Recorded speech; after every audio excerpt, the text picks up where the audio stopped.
Bueno, kaixo, arratsaldeon denori eta mila esker etortzeagatik. Hausbigetik haratago programa kulturalaren saio berri honetara. Dakizunez, programa hau Sein Hausbik erakusketarekin batera paraleloan dijoa. Uztaia arte izango gera zuekin. Beti bezala gure liburutegia bizitatzea gonbidatzen zaituztegu. Liburutegiko interesgunetan liburuak eta filmak aurkituko dituzue, zikloan lantzen ari garen gai guztietan sakontzeko. Gogoratu halaber, hitzaldi horiek guztiak eskuragarri dituzuela gure kanal digitalean KMK elkarrizketak. Eta gogoratu nahi nizuek ere, datorren asteartean, maiatzaren 25ean, izango dugula hurrengo hitzordua, izenburua nekropolitika edo masa indarkeria mota berriak, eta Nuria Alabao izango da gure gonbidatua. Gaurko saioaren izenburua Mauthausen, historia y testimonio, eta saio honetan historias eta memorias hitz egingo da. Historia eta memoria bitresna desberdinak, baina osagarriak ere konzentrazio esparruen esperientzia ulertzeko, eta gurekin solazaldean aritzeko Etxaun Galparsoro eta Ander Izagirre gonbidatuak dauzkau. Etxaun Galparsoro historian lizentziatua da, Euskal Herriko Unibertsitatean, Euskadiko historia garaikidean espezialitatutako Lazkaoko Beneditarren Fundazioan lan egiten du teknikari gisa, eta Bilbao en Mauthausen liburua argitaratuzun bere senide memoriaekin. Beraldetik Ander Izagirre idazlea eta kazetaria da, eta kronika ugari argitaratu ditu, Kolonbiako indarkeriaren biktimi buruz, Txernobil, Sizilian, mafiaren aurka matxinatzen diren nekazariei buruz, National Geographic, CNN, Noticias de Gipuzkoa, Doberria, bezalako komunikabidetan reportajeak argitaratu ditu. Liburu ugariak ere, eta, precisamente argitaratu berria Cómo ganar el giro bebiendo sangre de buey. Genero mota asko ikusten duzuen bezala. Muy buenas tardes, darles las gracias y la bienvenida a esta nueva sesión del programa Más allá de Auschwitz, en el que desde enero y hasta principios de julio vamos acompañando nuestra exposición Sin Auschwitz. Como siempre, invitarles a visitar nuestra biblioteca, donde los espacios que llamamos centros de interés, allí van a poder encontrar libros y películas para profundizar en todos los temas que estamos tratando durante todo el ciclo. Recordarles también que además de la posibilidad de ver las conferencias en streaming, también están disponibles en un par de días en nuestro nuevo canal digital KMK elkarrizketak. Recordar asimismo la próxima cita, que es el martes que viene, con Nuria Alabao como invitada y con el título Necropolítica o las nuevas formas de violencia de masas. La sesión de hoy lleva por título Mauthausen, historia y testimonio, y una sesión en la que supongo que se va a hablar o vamos a hablar de historia y de memoria como dos herramientas distintas, pero también complementarias para entender la experiencia extrema de los campos de concentración del nazismo. El historiador Julián Casanova, que abrió este ciclo y cuyo libro Una violencia indómita también ha sido inspirador del mismo, un ciclo dirigido por la escritora Edurne Portela, como no me canso de repetir, y agradecerle su participación y su trabajo. Decía que Julián Casanova insiste siempre, subraya la diferencia entre la memoria como algo necesario y subjetivo, y la historia, que es conocimiento y documentación. Supongo que todos estos temas seguro que van a aparecer en esta conversación entre Ander Izagirre y Etxaun Galparsoro, en la que vamos a acercarnos al campo de concentración de Mauthausen desde una perspectiva doble, histórica y vivencial, ¿no? combinando el compromiso con la memoria de los supervivientes del campo de concentración con el conocimiento profundo y exhaustivo de la historia. Y nuestros invitados, bueno, es Etxaun Galparsoro, que es licenciado en Historia por la Universidad del País Vasco, tiene un máster en Gestión Cultural por la Universidad de Barcelona y que trabaja como técnico en el Centro de Documentación Lazkauko Beneditarren Fundazioa, institución especializada en la historia contemporánea del País Vasco.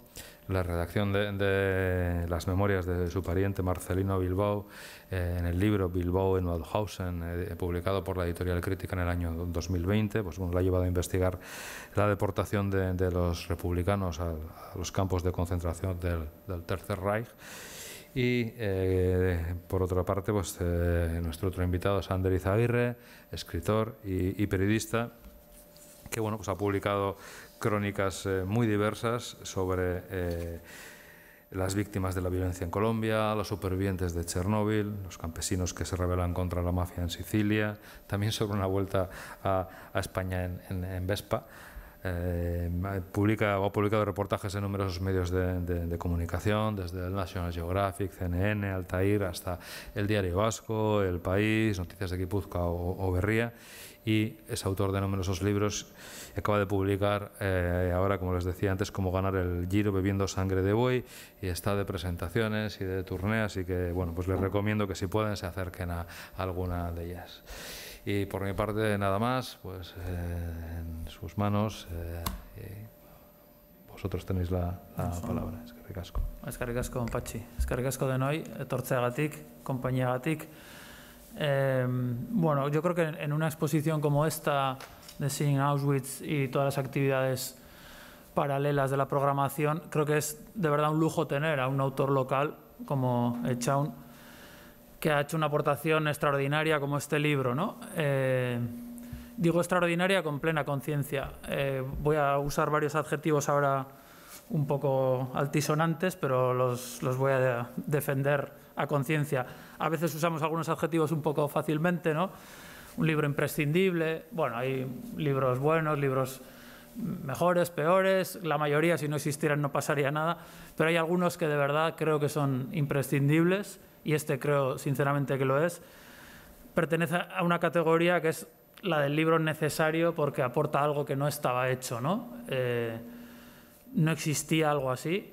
El testimonio de uno de los 250 deportados vascos a los campos nazis, eso era una laguna. Y a partir de ahora, bueno, este libro es una referencia indudable en este campo, ¿no? Por eso, bueno, tener a Etxaun aquí en este contexto, pues creo que es realmente valioso y creo que lo debemos apreciar todos. Etxaun tenía entre sus manos un testimonio terrible, el de Marcelino Bilbao, su tío abuelo, que estuvo más de 4 años en el campo de Mauthausen. Bueno, y él lo trabajó con un rigor y con una exigencia de historiador, ¿no? Que contrasta aquello que le dice incluso siendo un familiar. Entre periodistas se suele contar una medio broma, que es que para ser un buen periodista riguroso, si tu madre te dice que te quiere, tienes que contrastarlo con otras 2 fuentes, ¿no? Para estar seguro de si es verdad o no, ¿no? Pues bueno, Etxaun, claro, tiene el testimonio de un familiar y no solo lo recoge, sino que hace toda una labor de historiador muy completa para darle contexto, para confrontar todo lo que le está contando con los hechos históricos, ¿no? Y darle un fundamento y un contexto.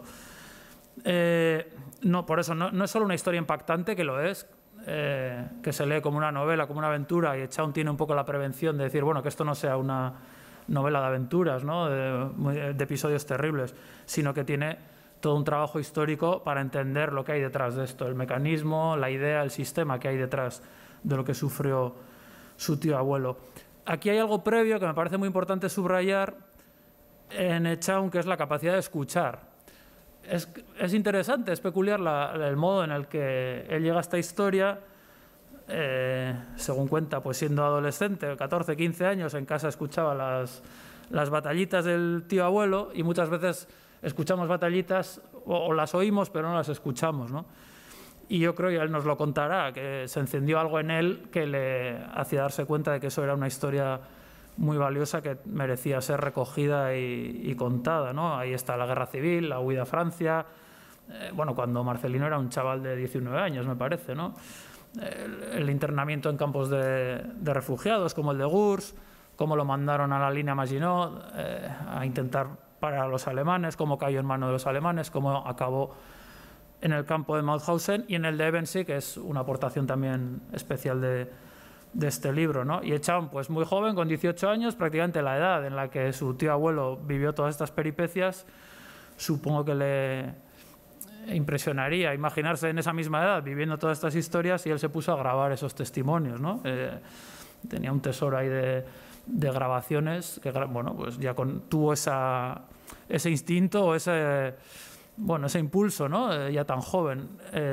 También recuperó otro tesoro, que era la narración muy meticulosa que había escrito Marcelino en los años 60, y ahí tenía, bueno, pues una materia prima, pero él luego, bueno, como es historiador, se pateó todos los archivos habidos y por haber, vascos, españoles, franceses, estadounidenses, bueno, para dar ese contexto, ¿no? Y veréis en el libro, si aún no lo habéis leído, de verdad, bueno, es muy recomendable, y veréis cómo cada narración que él intenta que sea lo más pura posible, la narración de Marcelino, está cotejada, contextualizada con todo lo que iba pasando para entender de verdad lo que ocurría, ¿no? Y quizá, aunque pensemos que hay mucha literatura de testimonio de los campos nazis, que hemos visto muchos documentales, muchas películas, este libro de verdad aporta ciertas novedades, ¿no? Cubre algunos huecos. Lo hemos mencionado antes, la ignorancia de los vascos sobre nuestros propios paisanos que fueron deportados, ¿no? Desconocemos casi totalmente sus historias. Y luego el libro, bueno, es una colección de episodios crecientes de horror que parece imposible que les hagan algo peor a los prisioneros, y siempre hay una terrible creatividad del horror y de aplicar el sufrimiento al prójimo, ¿no? en esos campos nazis, pero esas emociones tan fuertes no impiden un acercamiento más analítico, ¿no? Más contextual. E incluye episodios, además, que generalmente no se suelen contar, porque cuentan cosas un poco feas, un poco oscuras de las propias víctimas, ¿no? Como, bueno, ya lo contará él, pero cuando liberan el campo y toman venganza de los guardas de los campos de concentración, ¿no? Algunos lo meten vivo en el crematorio, lo matan. Bueno, son reacciones que, bueno, igual no queda muy bien contarlas, pero son parte de lo que ocurrió y tienen su explicación. Y luego es muy valioso también, por acabar, la insistencia de Echaun en los años siguientes a la liberación. ¿Qué pasa con esas personas? No solo han sufrido un campo de concentración, los que han salido vivos de ahí, pues muchos eran todavía jóvenes, ¿no? Y tenían toda una vida por delante, pero en muchos casos o bien sufrieron todo tipo de enfermedades físicas, mentales, o vidas muy desbarrancadas o muy despeñadas a veces, ¿no? Vidas muy, pues no sé, como salidas de cierta normalidad, ¿no?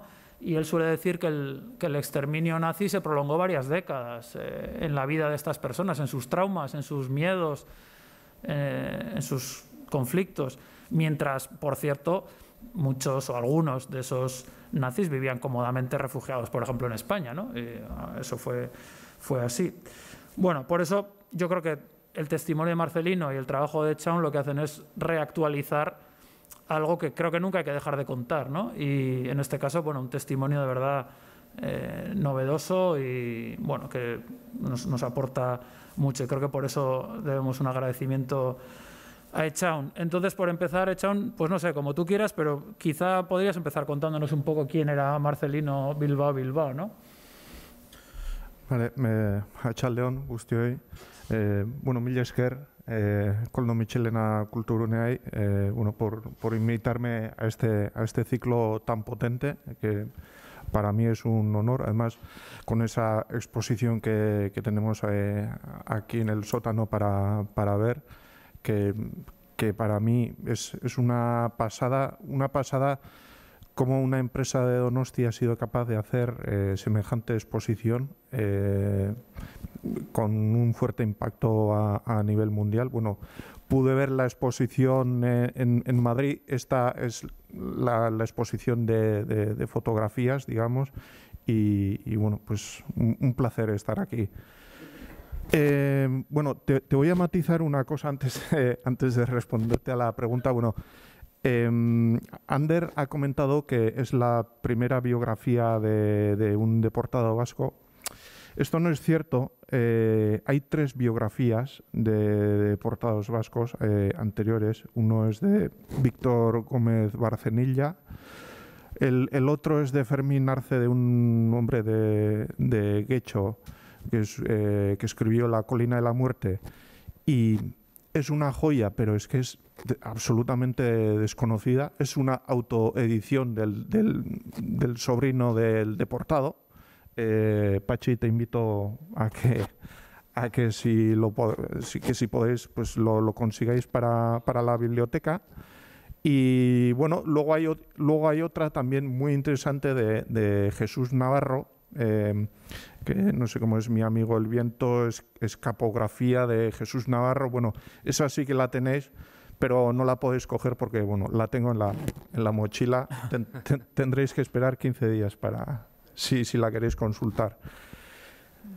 Había 3 biografías de vascos, pues que no los conocen, o sea, son absolutamente desconocidos y es una pena, ¿eh? Eso indica cuál es el nivel del conocimiento que tenemos del tema. O sea, hasta ahora nulo, ¿eh? Sobre la pregunta que ella me hacía sobre quién era Marcelino Bilbao, a mí me gusta remarcar que fue una persona corriente que fue arrastrado hasta Mauthausen, por razones políticas. Bueno, para cierta élite representaba una amenaza que es real o supuesta, porque, bueno, él nació en Alonsotegui. Alonsotegui pertenecía en aquella época a Baracaldo, era un barrio de Baracaldo, hoy en día es el pueblo donde nació precisamente Urkulu, en la margen izquierda de la ría bilbaína. Era huérfano de nacimiento. Lo adoptó una familia humilde. Pues el padre era un minero.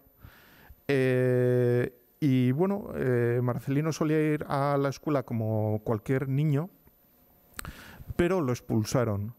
Lo expulsaron porque había tenido un pequeño incidente con el hijo del guardia civil, y el cura del pueblo, que era integrista o muy, muy reaccionario. Claro, el padre de Marcelino era socialista y Marcelino decía que eso para el cura era una auténtica herejía. Y bueno, pues siempre que podía, el cura, que en realidad no debía meterse en la escuela porque era una escuela nacional y bueno, pues allí estaba el maestro y tal, el cura, aunque no debía meterse, iba a la escuela y ejercía allí su autoridad. Y aprovechó el incidente y lo expulsaron, ¿eh? Lo expulsan y se tiene que poner a trabajar en la mina, pues empujando vagonetas en Covetamendi, donde hoy en día se celebra el BBK Live. Pues antes había una mina y bueno, pues allí. De allí pasó a otra fábrica que se llamaba Rica Hermanos, de hilaturas de yute, que se caracterizaba por el grado de explotación que había en esa fábrica. Y no lo digo yo, esto lo he investigado, quiero decir, el Instituto de Reformas Sociales de aquel momento. Esa empresa acumulaba un montón de denuncias por falta de higiene, por hacer trabajar 10-12 horas, por hacer trabajar los domingos, por explotación infantil. Una auténtica barbaridad. Claro, a raíz de eso, Marcelino empezó a coger cierta conciencia política con sus compañeros mayores en edad. Y en eso que llega el golpe de Estado de los militares, que precisamente el golpe de Estado de los militares era para que todo eso que él estaba anhelando de que cambiara, se metió en la política pues por la explotación que estaba sufriendo y anhelaba un cambio, y bueno, pues los militares precisamente dieron el cambio para que nada se cambiara. Se presenta en la fábrica un anarquista, le entrega viene a por él, le entrega un fusil, bueno, eran dos amigos, a cada uno un fusil y se lo lleva a la guerra. Salió a la guerra así tontamente una tarde de verano y jamás volvió a casa. Bueno, lo que iba a ser una pequeña aventura, pues fue la guerra civil. Participó en todos los combates, en las principales batallas que se libraron en Euskadi, pues que sí, Inchorta, Sollube, bueno, es que estuvo en todas. La retirada a Santander, Asturias, pasó cuando desapareció el Frente Norte, pues pasó allí a Cataluña, cae Cataluña, Franco conquista Cataluña y bueno, pues el exilio. Otra vez los acontecimientos lo arrastran al exilio. En el exilio estaba en Gurs, que hoy en día ya conocemos afortunadamente ya conocemos el campo de Gurs, donde está. Bueno, estaba allí. Él ya tenía los papeles ya rellenados y todo hecho con el gobierno vasco para que le mandaran, para que se pudiera exiliar hacia América en un barco. Pero pues no acababa de llegar la hora de embarcar hacia América y los franceses, el ejército francés, pues mediante un engaño cogieron a un grupo y los metieron en un tren y los enviaron a la línea Maginot, que era la frontera fortificada entre Francia y Alemania, y allí que se encontró de golpe y porrazo en primera línea otra vez. Y bueno, pues ya con la Segunda Guerra Mundial lo apresan y al apresarlo, pues bueno, los llevan a los campos de concentración. Así que es un hombre que es arrastrado muy a su pesar desde su infancia pues a situaciones que él no busca. Eso es un poco Marcelino Bilbao. ¿Y tú cómo recuerdas las primeras historias que oías en casa? ¿Qué personaje era él para ti? ¿Recuerdas alguna historia en concreto que te removió, que te impactó, que te hizo el estímulo, que te animó a interesarte por todo esto? ¿Cómo eran esos años? No, yo creo que ha sido un goteo incesante, porque es que yo lo recuerdo que hablaba de estos temas en las comidas y en las cenas normal, o sea, era normal que Marcelino hablara sobre el campo de concentración, o sea, sobre Mauthausen y todo lo que le había ocurrido. Entonces, no creo que haya habido, ha sido un goteo constante y eso, bueno, yo al principio sí que veía que cuando era niño, pues en casa, cuando hablaba a él, que los mayores le escuchaban en silencio. Si había gente de fuera, bueno, mis padres ya estaban acostumbrados, pero si había gente de fuera se hacía el silencio y hablaba a él. Y eso sí que lo percibía, pero no entendía. Sabía que había habido alguien muy malo que se llamaba Hitler y que había hecho barbaridades, pero no llegaba a entender nada más. Luego ya en la adolescencia, pues él ya un poco me empezó a contarme a mí esas cosas, o yo un poco a preguntarle a ver de qué iba todo aquello.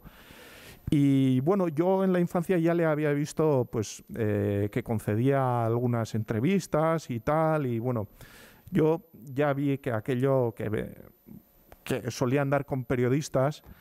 Y bueno, me parecía un tema muy, muy potente y le hacía preguntas, pero pensaba que, bueno, que yo tampoco era... que no era nadie para meterme en estos asuntos y tal. Y bueno, luego ya en la carrera pues tuve que hacer un pequeño, bueno, un trabajo de historia contemporánea y bueno, decidí, bueno, voy a hacer sobre esto. Con toda la cautela del mundo. Y empecé así un poco a tirar del hilo, empecé a grabarle y muy tímidamente él también se avergonzaba, al principio se avergonzaba, más que nada porque era una reacción de como si el magnetófono, si pudiera medirle la exactitud de lo que estaba diciendo. Y entonces hablaba como si fuera un examen, pero luego con el tiempo se fue tranquilizando y bueno, ya al final ni le hacía caso y contaba las cosas con total normalidad. Y bueno, empecé a grabarlo sin más. Yo pensaba que los periodistas ya habían hecho toda esa labor de recopilación, que ya todo estaba recogido y tal. Y bueno, luego la sorpresa ha sido que sí, que estaba recogido, pero bueno, que ha venido bien, ¿no? Que recogiera todo eso. Y él suele haber muchos casos de gente que ha vivido esas experiencias que luego no quiere hablar, ¿no? Que no quiere volver sobre esos temas. Tú cuentas, sin embargo, que él tenía como una especie de deseo. ¿Tú crees que qué tenía él? ¿Por qué necesitaba contar todo esto? Bueno, la base del libro y de su testimonio precisamente es el trauma, ¿no? El trauma que le provocó Mauthausen. Digamos que siempre... nunca ha sido, o en casa, o yo no le he visto como oficialmente un enfermo, digamos, pero en las circunstancias de hoy en día sí que sería catalogado como alguien que traumatizado severamente, tenía un trauma terrible. Y ese trauma, pues los supervivientes de los campos de concentración, cada uno ha gestionado como ha podido. Hay gente, pues como su cuñado José María Aguirre, que no ha querido contar y no ha dicho nada en casa prácticamente hasta sus últimos años, en que ya vio que a lo mejor era importante hablar del tema y que las nuevas generaciones supieran. Y en cambio Marcelino era justo lo contrario, o sea, era como una olla a presión a punto de estallar que necesitaba hablar. Y necesitaba hablar, pero no era algo sano, digamos, una charla sana, sino era una necesidad imperiosa de desahogo, de vaciar lo que tenía en mente. Y es que apenas le ponía el magnetófono delante, empezaba... Es que no hacía falta casi ni que le preguntara nada. Hablaba de lo que le apetecía y hablábamos una hora o dos o tal. Y bueno, muchas veces incluso yo solo le indicaba, quiero que me empieces a contar aquello que me contaste una vez y tal, y ya solo con eso ya tenía para una hora, o sea...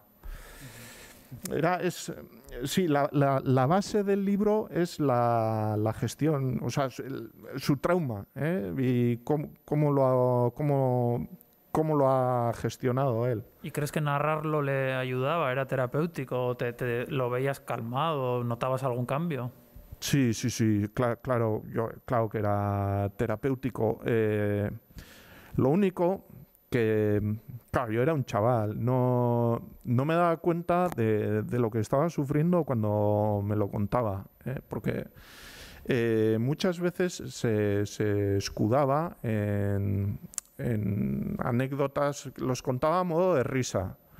Te voy a contar una muy buena de cómo... Y te contaba una barbaridad tremenda. Y te lo contaba riéndose, pero se le saltaban las lágrimas. Pero yo no era consciente de que yo era un chaval y le veía que lloraba, pero yo pensaba, o se le ha metido algo en el ojo, o tiene en el ojo, pues tiene los ojos así, que siempre le sale esto, pero yo no lo vivía como que estaba llorando. Y sí que lloraba y se escondía mucho detrás del humor, pero era un humor muy defensivo. Muy defensivo, sí, de esconder toda esa desgracia, sí. ¿Y cómo organizaste? Porque tú tenías esos testimonios que supongo que serían muy caóticos, desordenados, repetitivos a veces, y luego Cuéntanos un poco también la otra parte, la otra fuente, que es, él había escrito un relato, ¿no? ¿Eso lo sabías tú, te lo dio? ¿Cómo fue eso?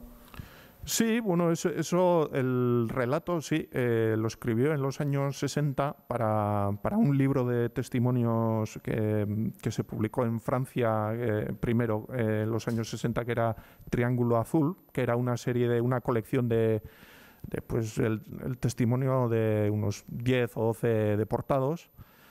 Y para hacer ese libro él escribió su testimonio y luego a los autores pues les envió su testimonio, y ese cuaderno se conservaba en casa. Pero eso lo supe después. Bueno, yo empecé a grabarlo y luego para ordenarlo no tenía ni idea de cómo hacerlo. No tenía un modelo claro. Entonces fue un poco por descarte y por intuición. Yo había leído biografías en los que la voz del escritor y del protagonista se funde en uno. Hay memorias de deportados en los que escribe pues una segunda persona, pero que todo está escrito pues a través de la voz del deportado. Claro, el escritor también muchas veces mete datos que ha encontrado aquí y allá, y eso a mí no me gustaba, no me acaba de convencer para este tema, porque pensaba que ya solo de por sí con su testimonio, que ya era muy potente y que era un documento para la posteridad, como para empezar yo a meter cosas mías en lo que decía él. También podía haberle dejado pensé montar el relato solo con lo que decía él, pero es que veía que no se entendían muchas cosas. Entonces llegué a la conclusión de que, bueno, pues que hable él, que su testimonio, y luego esto habrá que contextualizarlo, porque muchas cosas de los deportados, bueno, yo he tenido que investigar, pero cuando él hablaba se nos escapan. Entonces, bueno, pensé meter esa segunda voz y para contextualizar, y luego ha sido un trabajo muy duro y muy arduo también organizarlo cronológicamente, porque pasa que, claro, los deportados, en el caso de Marcelino, estuvo 5 años en Mauthausen, pues en un recinto que puede tener pues un par de kilómetros cuadrados, o sea, 5 años sin salir de ahí. Claro, ¿qué pasa? Que las referencias espaciotemporales de los deportados se distorsionan. Y muchas veces las cosas que cuentan son una sucesión de anécdotas sin un hilo conductor. Y bueno, sí me parecía importante que las tenía que ordenar. Y luego, cuando las he ordenado en el tiempo, yo también me he asombrado porque he descubierto todo el proceso de Mauthausen. ¿Y habría momentos en los que la memoria se distorsiona, habría incoherencias, o tú mismo casi tendrías que corregir ciertos datos? ¿Cómo se hace eso cuando es el testimonio de un familiar? No es cuestión de llevar la contraria, pero hay que encajarlo. Bueno, en el libro lo explico. Está intercalado, está el relato en primera persona, como ha dicho él, y por ejemplo al principio de un capítulo explica pues Gus en octubre del 41, pues qué está pasando en esa época, en la guerra o en ese campo. Es decir, él nos va dando las pistas para entender lo que está pasando y entender el testimonio de Marcelino, ¿no? Pero claro, a veces habría disonancias o incoherencias. ¿Cómo manejaste eso? Es un material sensible, no sé si era un trabajo que hiciste ya aparte de él o si te supuso algún dilema en algún momento, o no sé. Pues mira, es una pregunta que me la han hecho a menudo, y la respuesta es bastante sencilla. Pues me suelen preguntar, joder, ¿corregiste a tu tío? Porque está lleno de notas, y siempre he dicho que pues como era mi tío y como teníamos ese amor, esa familiaridad, Joder, me ha resultado totalmente sencillo, porque si hubiese sido un desconocido, me hubiese cortado bastante a la hora de corregirle. Pero en este caso, sí, además me parecía obligatorio, o sea, que sí, corregirle. Y bueno, luego le enseñé a él pues lo que iba esbozando y así, y él estaba de acuerdo y nunca me puso ninguna cortapisa ni nada, o sea, así que por ese aspecto muy sencillo. Echan, yo creo que para entender un poco lo que le pasó en concreto a él, como a otros tantos, tenemos que entender un poco, solemos confundir campo de concentración, campo de exterminio. ¿Qué era Mauthausen? ¿Qué se encontró allí? Porque lo que digo, ¿no? Aquí hay un montón de escenas muy terribles de maltrato, de asesinatos, de explotación, hasta la extenuación de la gente que estaba allí. Son escenas terribles, pero detrás hay un sistema, ¿no? Entonces, ¿nos puedes explicar un poco para que tengamos las ideas claras de qué era Mauthausen, qué diferencias había con otros campos? Sí, normalmente nosotros, la clave del libro y lo que trato de transmitir igual es esto, que precisamente nosotros, cuando nos hablan de campos de concentración nazis, solemos imaginarnos cámaras de gas y gente exterminada a millones. Bueno, es verdad que hubo esto, las cámaras de gas, en ellos se exterminaron de los 6 millones que exterminaron, de los 6 millones de judíos que se exterminaron en la Segunda Guerra Mundial, 3 fueron en las cámaras de gas. Y nada más bajar del tren, los metían allí y fuera. Pero esto fue a partir de 1942, y esto es el Holocausto, que es precisamente de lo que trata la exposición que tenemos aquí debajo, que es el exterminio de los judíos. En cambio, los republicanos españoles empezaron a ser exterminados en agosto de 1940. Con lo cual ya nos estamos adelantando pues año y medio a las cámaras de gas. Entonces, el sistema era completamente diferente. Por aquel entonces, en 1940, que es cuando entra Marcelino a Mauthausen, Auschwitz no era más que otro campo de los muchos que tenían los nazis, y en cambio Mauthausen era el más severo de los que tenían. La principal característica de este tipo de campos es que todo aquel preso que entrara en ellos no podía salir vivo, tenía que ser exterminado, y cuanto más pronto mejor, no había margen para la esperanza. La conducta de los prisioneros no importaba. El prisionero solo podía alargar su vida hasta el presente. El futuro no existía.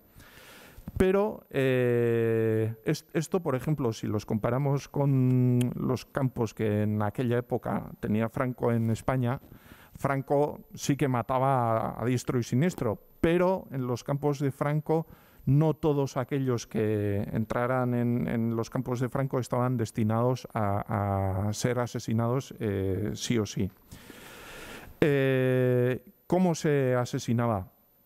Bueno, pues se asesinaba mediante disparos. La SS podía disparar a cualquiera, mediante palizas también, pero sobre todo había un programa diseñado concienzudamente que era para exterminar mediante el agotamiento. Esto es, se ponía a los prisioneros a trabajar a destajo en la cantera para que hasta desfallecer, para agotar sus fuerzas. Lo que en la cantera se podía hacer con grúas y máquinas y tal, se hacía a propósito a pico y pala. La indumentaria. Hay que tener en cuenta que Mauthausen es conocida como la Siberia austríaca, que en invierno puede bajar a 20 bajo cero. Claro, la indumentaria, pues el famoso pijama de rayas que se suele decir, con eso no te protegías. La insuficiente alimentación, que no les daban de comer.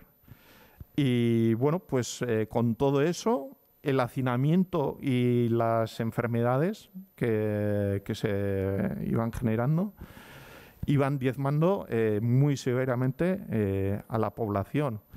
Y bueno, diezmar a la población severamente es que en aquel entonces, en 1940, la esperanza de vida era de, pues, no sé, 4 o 6 meses podía ser.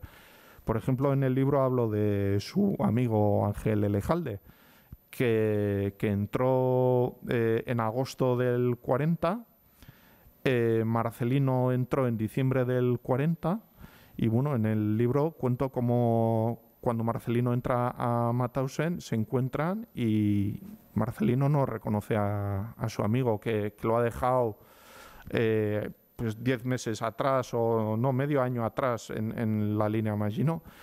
No lo reconoce y Elejalde fallece pues a los 8 meses de ingresar en Mauthausen. Un tío que tenía 2 metros y 100 kilos y que era un tiarrón, en 8 meses ya estaba agotado, extenuado. Entonces, el programa de exterminio nazi estaba muy bien pensado, estaba perfectamente diseñado. Y sin embargo, hay supervivientes. Es muy interesante cómo se van desplegando estrategias de supervivencia, redes de apoyo. Hay todo un ecosistema dentro del campo en el que Marcelino consigue encontrar algún hueco. ¿Cómo conseguían sobrevivir? ¿Influía el azar? ¿Influían las relaciones sociales? ¿De qué dependía? Bueno, esto de la resistencia y bueno, el ecosistema, claro, esto tuvo que pasar tiempo. Tuvo que pasar tiempo, digamos que los que entraron en 1940... de los 100 vascos que entran en esa época, asesinaron a 3/4 partes. O sea, allí no había tiempo para ni para pensar en estrategias ni para nada. O sea, era supervivencia del minuto a minuto y viva quien viva. Luego, con el tiempo... y lo que decías del azar, yo me gusta remarcar mucho, porque ellos mismos remarcan mucho que los que salieron vivos lo hicieron por puro azar. Allí no había estrategias que valieran. Se salvaron los que tuvieron suerte y punto. A partir de ahí, ya en el año 42, bueno... claro, los alemanes ven que la guerra no les es favorable y empiezan a pensar que, bueno, que hay que sacarles un rendimiento económico a los prisioneros antes de asesinarlos, porque el fin seguía siendo que todos fueran asesinados. Pero bueno, sacarles un rendimiento económico, con lo cual esto... sí que pudo ayudar a alargar un poco la esperanza de vida de los prisioneros. Y bueno, en el año 43, digamos, sobre todo a partir del año 43 se produce un vacío. Claro, los nazis, el campo de concentración estaba diseñado para que los presos se asesinaran entre ellos y la SS no tuviera que hacer nada. La SS diseñó un sistema piramidal en la cual en la parte alta de la jerarquía puso a los arios, a los alemanes. Es este sistema de triángulos que se suele asociar muchas veces con los campos de concentración, triángulos de colores, tal, lo que significa. Bueno, pues en la cúspide del sistema pusieron a los arios, pues a los rojos, que eran los políticos, a los verdes, presos de derecho común, a los negros, tal. Luego, un poco más abajo, venían presos de otras nacionalidades, pues como los españoles y tal. Más abajo estaban los que no eran humanos, o eran subhumanos, que estaban los soviéticos, los rusos, vamos. y ya en la parte inferior estaban los judíos que ni siquiera eran humanos. Entonces el sistema funcionaba de tal manera que el que estaba arriba podía hacerle al de abajo todo lo que quisiera, pero el de abajo no le podía hacer nada al de arriba, ¿eh? Y el de arriba se podía quedar con la comida o con lo que le diera la gana del de abajo. Claro, los presos se mataban de esa manera entre sí. Y en el año 43, digamos que se produce un cierto vacío. Para el año 43 los republicanos españoles ya son unos auténticos veteranos que llevan 3 años en el campo, que hemos dicho que eran la esperanza de vida podía ser de medio año, y ya llevan 3 años y consiguen ocupar ciertos puestos clave y a partir de ahí organizar cierta solidaridad para enchufarse entre ellos. Y más tarde, ya en una última fase, también empezaron a pensar en algún tipo de resistencia. Era una resistencia básicamente defensiva, ¿eh? O sea, no era más el día de la liberación, antes de que nos maten a nosotros, nos defendemos como sea, sacamos aquí armas, tal. No había capacidad para pasar al contraataque, ¿eh? Y pues las estrategias de supervivencia, pues ocupar los puestos que se puedan en el campo y enchufar al compañero y un poco... Y jugar a fútbol. Sí, que es algo tan inusual en los campos de concentración nazis que los propios deportados franceses que no habían estado en Mauthausen, que habían estado en otros campos, en el año 45, cuando fueron liberados, no se lo creían. No se creían que los republicanos españoles jugaran al fútbol en Mauthausen. Es que es insólito. Bueno, esto fue por accidente. Un domingo a la tarde parece ser que estaba un grupo de republicanos españoles allí matando el tiempo y se les ocurrió improvisar con lo que tenían, una pelota. Empezaron a jugar a fútbol y los demás presos les decían: no, que estáis locos, que os van a matar, no juguéis al fútbol, que os van a matar. Y no les hicieron caso y empezaron a jugar y no pasó nada. Y al siguiente domingo, que los domingos descansaban, ¿eh? Y al siguiente domingo, otra vez, el domingo a la tarde, otra vez lo mismo y tal. Y al ver que las SS no les hacían nada y tal, tiraron para adelante y al final hasta se organizó una liguilla entre los presos. Y la SS estaba mirando allí. Y el propio Marcelino empezó a jugar a fútbol, se hizo conocido. Y sí, la gran pregunta era: ¿cómo tenías ganas de jugar al fútbol el domingo por la tarde si estabas muerto toda la semana? Y Marcelino decía: pues menos mal que tenía esa suerte, porque en el campo pasé a ser alguien conocido.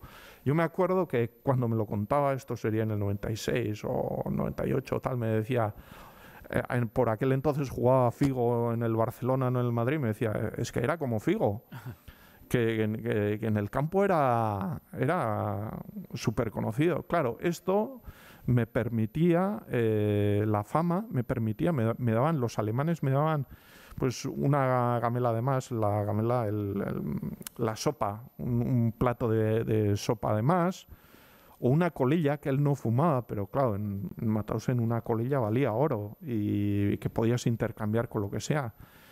Con lo cual, sí, el fútbol jugó un papel muy destacado. No sobrevivió por eso, que a mucha gente le gusta tirar por ahí y eso no es verdad. No sobrevivió por eso, pero en cierta época le vino de perlas, vamos. Es que a veces nos sorprendemos, ¿no? Como casi parece una frivolidad que se pusieran a jugar al fútbol, pero es increíble la capacidad de resistencia que tiene el ser humano, que en las circunstancias más infernales puede sacar un rato porque quiere entretenerse, quiere distraerse, quiere jugar a fútbol. Incluso hay momentos de humor que son para mí de los más impactantes del libro, porque están los tipos allí que los han desnudado en mitad de la nieve y empiezan a hacer bromas. Vamos a hacer una carrera en pelotas, ¿no? O el crematorio, mira, ahí vamos a estar más calentitos. O sea, hacer bromas de tu propia desgracia es casi como una reacción humana que suele suceder, ¿no? O sea, a veces la psicología humana llega a extremos, suelen decir, ¿no? Que no nos hagan pasar los sufrimientos que somos capaces de soportar, porque somos capaces de soportar mucho, muy terrible, pero porque tenemos esa flexibilidad increíble de supervivencia, ¿no? Está el humor, está el juego. Sí, mira, una de las principales reflexiones que he extraído del testimonio de Marcelino es sobre esto. Yo me quedé muy impactado. Él aparece en el libro, lo dejo muy claro. Él decía que entre el frío, el hambre y el miedo, lo peor es sin duda el miedo. Y eso que él, frío en Mauthausen pasaban, contaba que debía ser terrorífico. Y el hambre, bueno, pues ya nos podemos imaginar todos. Pues a pesar de todo, él sí que decía que lo peor era el miedo. Y el miedo, me decía, hay que saber ocultarlo. ¿Por qué? Porque con el miedo hacen contigo, cualquier persona puede hacer contigo lo que le dé la gana. Te dejas llevar. Si te dicen, vete ahí, si estás paralizado por el miedo, tú vas. Y decía, el miedo hay que saber ocultarlo. Y la forma de ocultarlo era precisamente, pues eso, haciendo esas bromas, ese humor negro que tenían, sí. Sí, igual, no sé si antes la gente querrá también preguntarte cosas así. Quería preguntarte un par de cosas. Una, ¿qué pasa con esta gente en los años después? Es algo en lo que insistes en el libro, ¿no? ¿Cómo sí. ¿Qué sucede cuando alguien que ha estado tantos años ahí de repente le abren la puerta? ¿Qué les pasó a partir de ahí? Pues una vida bastante muy difícil, muy difícil. Claro, salieron allí, bueno, ya desde que los liberaron, nadie quería, de los republicanos españoles, nadie quería hacerse cargo porque no eran de nadie. En España estaba Franco y nadie se quería... Claro, Europa estaba destruida. Todo estaba destruido. Había que alimentar a millones de personas.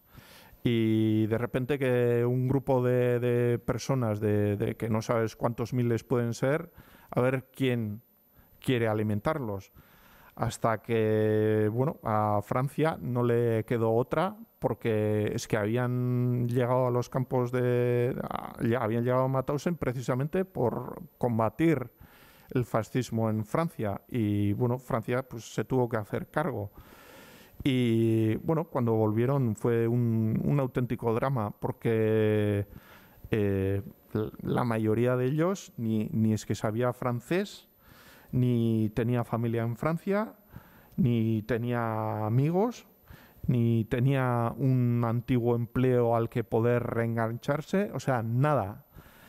Entonces es llegar a París y reiniciar de cero, absolutamente de cero, una vida.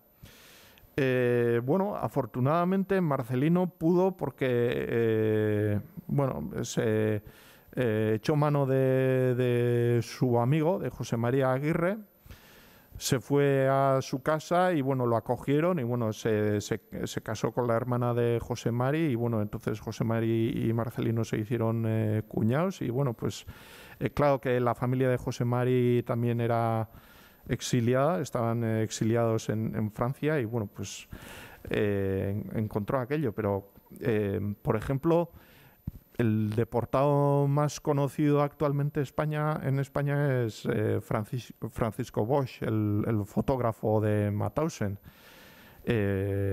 Bosch, por ejemplo, falleció medio en la indigencia en el año 52 por su estado de salud. Y claro, sí, Una cosa que me gusta remarcar mucho esta etapa, porque es que parece que el tema de los deportados se termina en el 45 con la liberación, y eso es absolutamente falso. O sea, siguió el programa de exterminio nazi, siguió hasta que estos hombres han fallecido.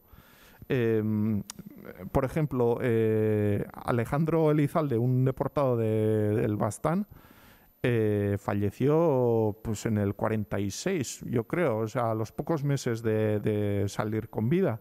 Y luego también hay otros 2 hermanos, los Alzuri de Irún, uno de ellos por lo menos también falleció al de poco. Con lo cual, el programa de exterminio siguió en forma de enfermedades crónicas. Marcelino, pues ya he mencionado el trauma que arrastraba, secuelas físicas. Claro que todas estas víctimas que estoy diciendo, Alejandro y Alzuri y tal, todas estas víctimas quedan fuera de las estadísticas de los campos de exterminio. Estos fueron liberados en el 45 y ya no se computan. Pues que hubo muertos a patadas, y en eso Marcelino sí que insistía. Y el programa, digo, que duró hasta el final de sus vidas, pues por el trauma de Marcelino. Yo muchas veces suelo pensar, es que el programa de exterminio nazi no se ha llegado a casa hasta el 2014, que estaba él así. Y bueno, y luego también, claro, pasa pues con los gobiernos. La población francesa, primero, que los miraba mal, con Francia destruida, miles de bocas que alimentar, y estos que nos vienen aquí a quitar la poca comida que tenemos. Marcelino decía al principio con los vecinos, con sus propios vecinos, muy mal, porque le miraban mal. Y dieron la cara por ellos los deportados franceses, que los franceses, en agradecimiento de que les habían salvado en Mauthausen, luego en la liberación dieron la cara por ellos. El gobierno alemán regateando las indemnizaciones. En España, en España ya, primero Franco, luego la transición, que fue el pacto de silencio. Aquí no ha pasado nada, y el olvido, digamos, un poco hasta el 2006, en el que Zapatero ya fue a Mauthausen, y bueno, ya ha empezado un poco ese reconocimiento. Así que es que la liberación es el gran capítulo de los deportados que ha sido totalmente olvidado por la historiografía, que no se suele mencionar en los libros. Igual, antes de abrir turno de preguntas, una reflexión hecha sobre la frase que presenta un poco esta charla sobre la historia y la memoria como herramientas diferentes pero complementarias. ¿Qué reflexión hace sobre estos conceptos de historia y memoria? Sí, sí que la historia y la memoria son complementarios, pero yo creo que en el caso de los campos de concentración va un paso más allá, es más que complementario, y la respuesta es muy sencilla. Claro, cuando la SS vio que estaban perdiendo la guerra, Marcelino, que estaba en el campo de Evense, en Evense cogieron a un grupo de prisioneros y los pusieron a quemar toda la documentación. Pusieron a un grupo de presos, venga, a quemar. Incluso Marcelino contaba que ya cuando quemaron todo, los desvistieron y todas las ropas fueron al crematorio, por si acaso, por si se habían guardado algún papel debajo del uniforme. Con lo cual, sí que se conserva documentación sobre los campos, pero no la que debiera, o la original que produjeron los propios campos. Entonces, ¿qué pasa? ¿Cómo reconstruimos la historia de Mauthausen? Pues a través de las memorias de los deportados. Las memorias de los deportados, si las refutas entre ellos, al final creas como una tela de araña contrastando el uno con el otro, que te da una perspectiva general de lo que ha ocurrido, porque es que si no, no hay una cronología, nadie sabría cómo fueron los acontecimientos dentro del campo. Entonces, en este caso, la memoria ha sido fundamental para reconstruir la propia historia del campo. ¿Te parece si abrimos turno de preguntas? Sí. ¿No queda algo? Sí. Luego vamos hablando de algunos otros temas. Si queréis aprovechar, que está aquí Chaun. No, además es que a veces no sé, tengo la sensación de que estoy hablando yo, prefiero... Bueno, hemos venido a escucharte, Chaun. Sí, prefiero que si alguien quiere preguntar, pues... Sí. Hay micrófono, ¿ves? Hay un micrófono ahí si alguien quiere hacer alguna pregunta.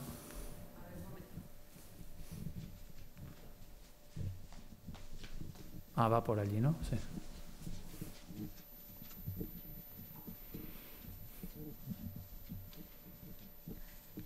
A ver, vale, Perti. Sí, dos preguntas.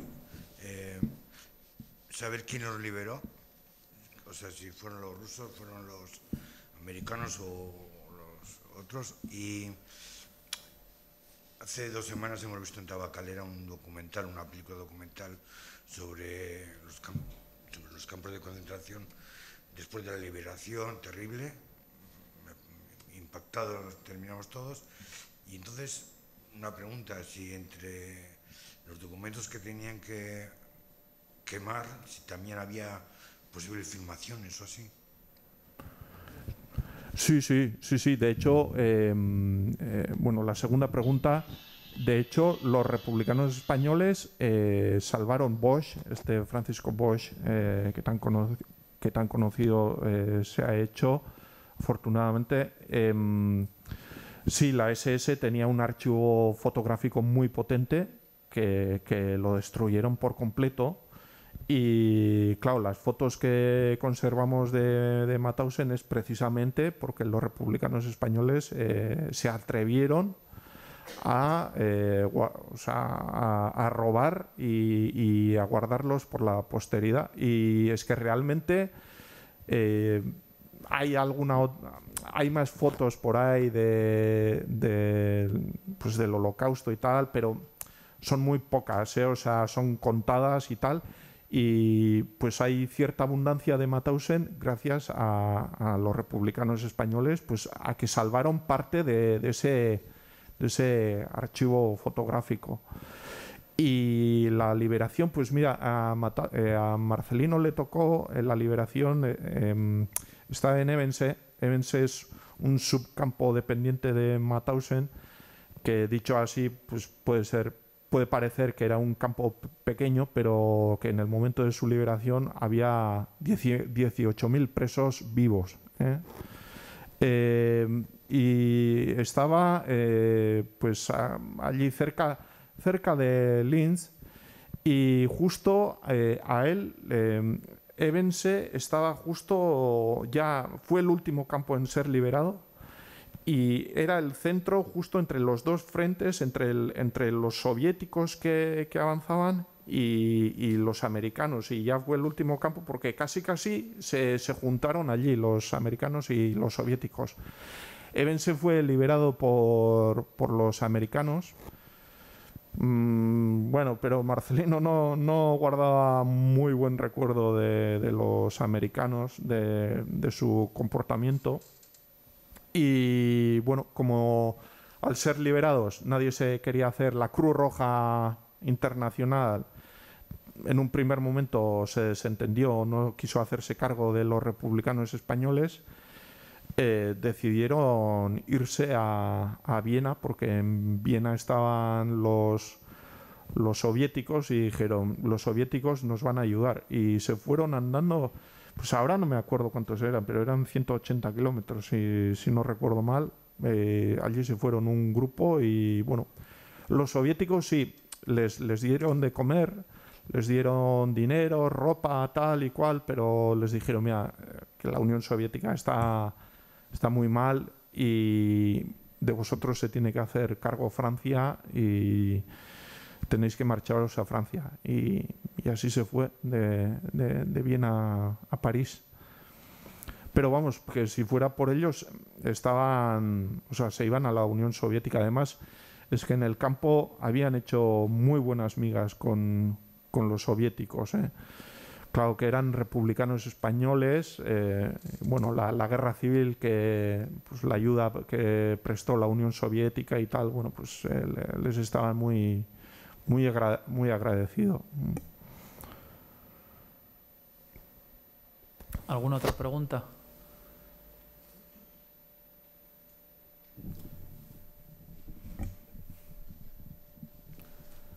Bueno, lo primero, enhorabuena por la exposición, impresionante, y también por las preguntas que han estado muy bien hiladas para el testimonio. Y al hilo de lo que comentabais ahora, ¿en qué momento y cómo recibieron la noticia, o cuándo asimilaron y cómo se tomaron el hecho de que España que no fueran a quitar a Franco al ganar la guerra mundial los aliados, justo en el momento de la liberación? O no sé si fue algo que te llegó a comentar, o cómo fue la reacción de estos españoles. Bueno, la reacción de Marcelino, mira, tengo pena de no haberle insistido en ello en su momento. Él, cuando llega a París, y como en Francia no se le había perdido nada, se enteró de que había un plan de reconquista, pues de una operación que se iba a hacer desde Toulouse para invadir España. Y se iba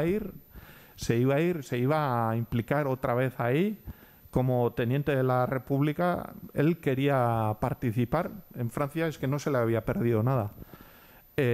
Afortunadamente, como no conocía París, se perdió en el metro y no llegó a la estación de tren a tiempo y perdió el tren que iba para Toulouse. Pero su idea del momento era volver a tomar las armas para invadir España. Y bueno, y de hecho es que muchos deportados, sí que hubo deportados que tomaron ese camino. Por ejemplo, Luis Montero, un asturiano que estuvo en la Resistencia en Francia. Lo deportaron en el año, pues no sé si era 43 o así, a Mauthausen, pues por haber participado en la Resistencia en actos de sabotaje en París, en asesinatos de militares alemanes, tal. Y bueno, Montero era un gran especialista en armas, se encargó en Mauthausen de organizar todo el tema militar del aparato de resistencia. Y Montero, cuando fueron liberados, se reenganchó al PCE y volvió otra vez pues aquí. Pasó clandestinamente la muga por aquí y tal. Llegó, él era asturiano, su idea era montar el maquis en Asturias. Y bueno, no sé, no está muy claro cómo, no se sabe si fue un ajuste de cuentas entre los mismos miembros del PCE o cómo, pero bueno, lo mataron.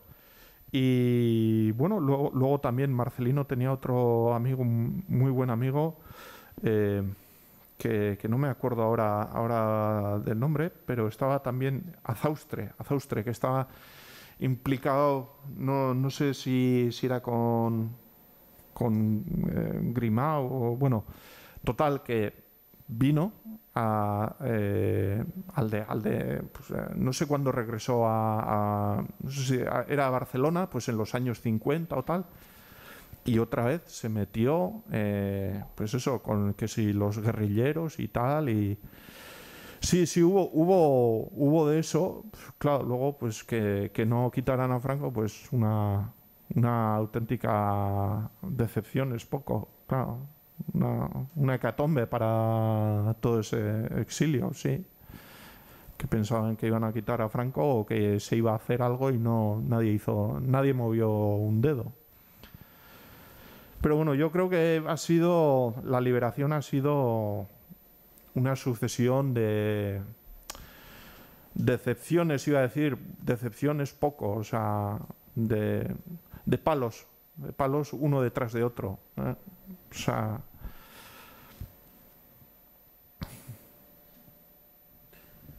Chaun, ¿qué tiene todo esto de actualidad? ¿Por qué nos debería importar la historia de Marcelino? Mira, esto, la típica respuesta que se suele dar es para que no se repita, pero como ya estamos escaldados que eso no va a suceder, porque aquí las cosas se repiten y parece que da igual, pues no, yo no me creo que... Pero sí, por lo menos, para saber que... parece que como que estas cosas de la deportación y la Segunda Guerra Mundial pasaron allí en Europa, que es la historia de Alemania, como mucho la historia de Europa, pero que aquí no, o sea, que aquí no llegó. Y sí que llegó y mucho, y hubo cientos de vascos implicados voluntariamente o involuntariamente, que se vieron implicados en la Segunda Guerra Mundial. Y bueno, tenemos que tener en cuenta que estas cosas que son a nivel europeo, mundial, también nos pueden llegar a tocar. Bueno, ahí está. Yo no pensaba que hubiese visto hace poco ninguna guerra en Europa y haya habido una guerra en Bielorrusia y en Ucrania que lo tenemos relativamente a las puertas de casa, así que ojo con esto de ver todas estas cosas muy muy lejos, porque bueno, no están tan lejos como a veces. Y hace 25 años en Yugoslavia hubo cosas parecidas a ciertos campos. Sí, y viendo a la ISIS y tal, yo creo al Estado Islámico en Siria y todo esto, yo creo que les ha faltado, digamos, preparación y tal, preparación intelectual para perpetrar algo de esto, pero yo creo que ganas no les ha faltado. Entonces, sí. Intención hay, ¿no? Digamos. Sí, y eso. ¿Alguna otra? Sí, allí hay. Luego aquí hay otra también. Ay, perdón, sí. Caso. Están dando estos días en el Trueba una película sobre la guerra de Bosnia, Quo Vadis Aida, y es sobre la matanza de Srebrenica. Y es una película muy documental. Tiene también un hilo de ficción, pero yo creo que es una película muy buena, aunque luego dices, y bueno, ¿esto para qué sirve? O sea que estamos un poco en lo de aquí, ¿eh? Pero bueno, lo que quería comentar es que se ve que utilizaron allí, para aterrorizar más todavía a la gente, el recuerdo de Auschwitz. Primero les meten a todos sacan a toda la gente del pueblo y les llevan allá unos kilómetros y les meten en un pabellón. Entonces hay un montón de gente metida en el pabellón que no sabe lo que va a pasar y que no sabe qué les van a hacer. Solo saben que están en manos de los soldados serbios y están todos aterrorizados. Y a uno le da como un ataque diciendo, nos están gaseando, nos están gaseando. Eso por un lado. Y por otro lado, los soldados en algunos momentos, cuando sacan a los hombres y tal, con perros. Y entonces el recuerdo de Auschwitz está todo el tiempo ahí y hace que el horror sea todavía mucho mayor. Entonces eso, el uso de la memoria, en este caso en sentido negativo, ¿no? Que también puede ocurrir. Claro, es que estaba pensando que en aquella época estaban las víctimas estaban vírgenes, o sea, no sabían lo que se les venía encima. Pero claro, lo que estás contando, ya no somos vírgenes, o sea, ya sabemos que esto ha ocurrido y que sí, y me parece terrible, no sabía, y mira, pues sí que siempre me ha interesado la matanza de Srebrenica y pues, sí, trataré de ir a verla. Muy buenas, Echao. Yo un par de preguntas. Me gustaría saber si tu tío te habló alguna vez sobre los abusos sexuales que se producían en los campos por parte de los triángulos verdes sobre los triángulos rosas o sobre las mujeres, y si te habló alguna vez sobre el canibalismo. Y luego me gustaría puntualizar, que explicaras un poco cómo en los primeros años de los campos de concentración nazis, los primeros en sufrir el propio exterminio o la deportación fueron los propios alemanes enemigos al régimen hitleriano, incluso los discapacitados por medio del plan T4, me parece, ¿no? Que hubo muchos colaboracionistas, pero también hubo mucha gente que sufrió en primera mano el asesinato y demás. Sobre todo eso. Sí, es verdad. Antes a veces parece que lo digo, que puedo decir de forma peyorativa lo del sistema triangular. Y claro, arriba estaban los triángulos rojos, o sea, que eran los políticos y tal, y eso no implica que todos los políticos tuvieran que ser malos. O sea, no había gente, sí, triángulos rojos que se portaron muy bien. Lo del canibalismo, ahora me has pillado de fuera de juego, pero te diría que sí, vamos, me apostaría que sí, sin duda. No sé si lo he puesto en el libro, pero vamos, es que no me extrañaría. Y lo del lo de las víctimas sexuales y tal, Marcelino no me contó nada de eso. Desgraciadamente, claro, es que desgraciadamente era un chaval cuando le preguntaba estas cosas y lo he transcrito luego y ya cuando ya ha sido demasiado tarde para reformular las preguntas. Ya me he quedado con las preguntas que le hice de chaval y ya no se puede. Y alguna vez sí que hicimos algún comentario, pero bueno, un poco sobre el prostíbulo que había en Mauthausen y tal, pero muy de pasada. De todas formas, aunque no me lo contara él, vamos, eso se sabe que eso era el pan nuestro de cada día en estos campos. La homosexualidad forzada o la violación e incluso la pederastia. Y sí que incluso hay algunos documentos escabrosos en ese sentido. Ahí está la zona gris de la que hablaba Primo Levi. La zona gris que, claro, los que cometían estos actos eran a su vez víctimas de un sistema muy bien diseñado por parte de las SS que fomentaba este tipo de actos. Y Primo Levi cita la zona gris como cuando el victimario también es una víctima y bueno, un poco hasta qué punto.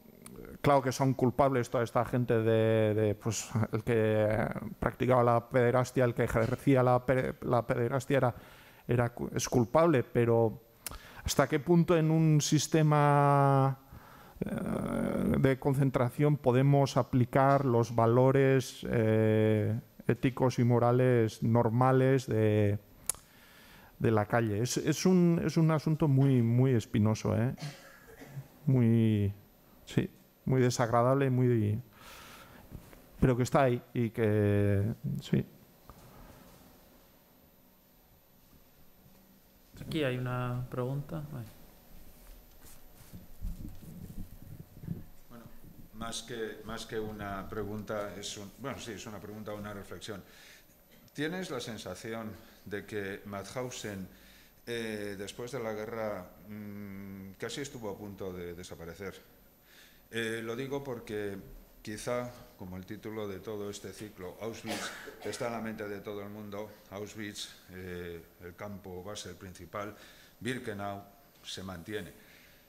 Pero Mauthausen casi parece un sitio turístico. La cantera es impresionante si uno sabe lo que pasó allí, pero lo que es el campo y los pocos barracones que quedan, pintaditos y bonitos, es casi un sitio curioso, sin más. Y sí es, yo creo que se intentó de alguna manera casi eliminar vestigios de Mauthausen. Entonces, ¿cuál es tu opinión sobre lo que pasó en Mauthausen y en Austria, de que se intentó de alguna manera eliminar huellas de ese pasado? Y esto salió bastante a la luz, sobre todo no muchos años después, cuando se supo quién 2 o 3 décadas después llegó a ser secretario general de la ONU, nada menos que Kurt Waldheim, austriaco y exoficial de las SS. Esa es mi reflexión. No, sí, estoy totalmente de acuerdo contigo, porque sí, Mauthausen, vamos, después de la liberación aquello se desmanteló. Bueno, la prueba misma es de que los barracones que quedan, de los 20 y tantos que había en total, quedan en pie 5. O sea, todos los demás fueron desmantelados. Y bueno, tú has mencionado la cantera, claro. Es que la cantera, como es una cantera, precisamente no se puede quitar, eliminar de en medio. Pero es que una de mis... Yo lo que siempre he alucinado con Mauthausen es como en los planos que se hacían de Mauthausen, sí aparecía el campo, los barracones y tal, pero la cantera solo aparecía, digamos, el lienzo de piedra. Pero es que la cantera era mucho mayor, y una de mis obsesiones, y aparece reflejado en el libro, era hacer un mapa completo de lo que fue Mauthausen. Y la cantera solo nos fijamos en el lienzo de piedra, pero es que había molinos, había un montón de edificios por ahí, que cuando estuve en Mauthausen, bueno, estaban todo el grupo allí mirando pues el lienzo de granito y tal, y yo me fui al bosque, me adentré en el bosque y, joder, están allí todos los vestigios, todos los cimientos de todos los edificios, y fui uno por uno y dije, joder, esto tiene que ser tal, esto tiene que ser cual, y está abandonado. Incluso me han dicho que hasta los años 80 la cantera se utilizaba para limpiar los coches los domingos. Eso me dijeron. Así que sí, así ha estado el panorama hasta hace bien poco. Yo ahora, cuando he ido, el campo está muy bien arreglado, muy bien presentado, pero, por ejemplo, la cantera sigue siendo aquello. Bueno, de hecho, los chavales de la zona suelen ir con detectores de metales y van sacando pues los restos allí, no sé, pues hacen sus colecciones particulares. Y bueno, como eso, hay cientos de vestigios por ahí, por toda Austria, abandonados, o sea... Sí, abandonados. Y, por ejemplo, en Linz, que llegas y en las afueras de Linz pues hay un montón de fábricas. Recuerda un poco Bilbao, pues antes de los años 90, ¿no? Pues los grandes hornos y tal. Y, joder, todo aquello en su momento formaba parte del sistema concentracionario, y allí hubo vascos que sufrieron lo suyo, y allí no hay nada. O sea, quiero decir, está aquello olvidadísimo. O sea, comparto lo que a veces es activo, ¿no? Si no, según me explicaron en Gurs, por ejemplo, que hay un bosque espectacular de robles americanos, esos fueron plantados a propósito para que no quedara allí, que plantar un bosque y fuera, que no quede rastro de eso, ¿no? Quedaban 4 cosas en el suelo, pero imperceptibles.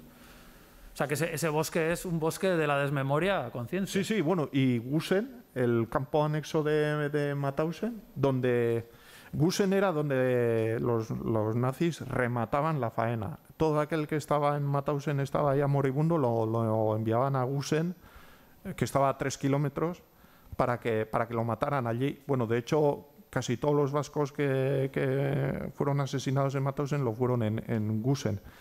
Gusen es un barrio, Gusen, queda la entrada del campo, pero la entrada del campo también fue ocupado en su momento, creo que por la familia de un antiguo SS. Y el campo de Ebense, que he citado anteriormente, el de Marcelino, otro tanto. Es un barrio del pueblo. Solo queda un arco, además que lo hizo un valenciano, un amigo de Marcelino, Arqués. Queda un arco y todo lo demás es un barrio. Y a mí realmente se me hace muy macabro. No sé si podría vivir en un sitio donde dices, joder, en los cimientos de estas casas han matado a miles y miles y miles de... no sé.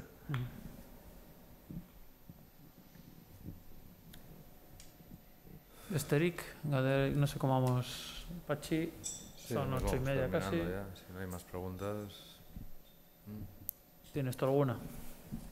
No, simplemente yo lo que sí quería recordaros en relación con la pregunta anterior y del cine, que habéis hecho referencia a la película que vimos en Tabacalera, recordaros que la semana que viene, además de la cita que tenemos aquí en Koldo Mitxelena el martes, que va a hablar precisamente de las nuevas formas de violencia, también vamos a tener una segunda proyección en Tabacalera de una película de una directora polaca que se llama Wanda Jakubowska, una película de 1948. Es una película de ficción, pero es una directora que estuvo prisionera en campos de concentración y que luego rodó esta película en Auschwitz. Y hablar un poco, pues en ese sentido, que precisamente la premisa de este ciclo es un poco la pregunta que hacíais antes de para qué sirve la memoria y la historia que comentabas tú y que respondía Echaun en ese sentido, ¿no? Y, bueno, pues esa premisas de la que partimos en este ciclo de más allá de Auschwitz, esa lógica de la violencia de masas, porque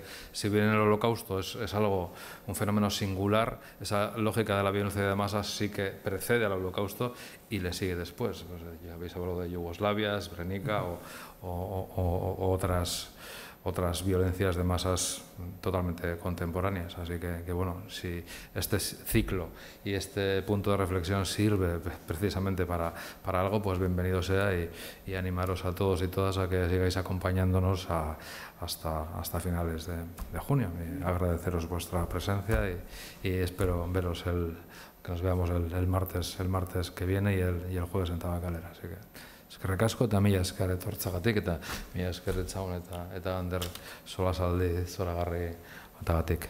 Vale. Esker.